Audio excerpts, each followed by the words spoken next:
पुण्यातल्या Indian oil bottle plant चाकणमधले कंत्राटी कामगार आपल्या सोबत आहेत. काय नक्की मागण्या आहेत तुमच्या आज सरकारकडून?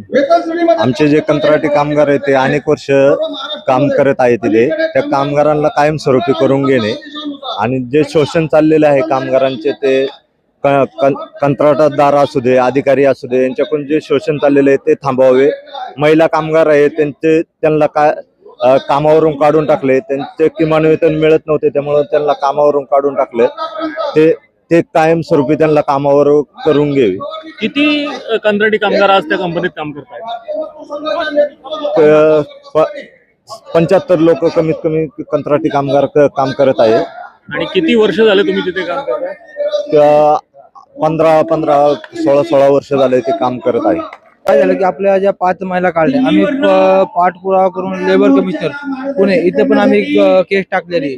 तर काय होते, कॉन्ट्रॅक्टदार हा हुकुमशाही करतो की तो थोडक्यात न्याय देत नाही, कोर्टाला पण जुमानीत नाही. तो आज 15-15, 16-16 वर्ष भारतातली एक अशी केंद्राच्या अंगीकृत असलेली कंपनी आणि त्या कंपनीत असलेले 15-15, 16-16 वर्ष असलेले कंत्राटी कामगार, या कामगारांच्या व्यथा मांडण्यासाठी आज ते कामगार आयुक्त कार्यालय मुंबई इथे आलेले.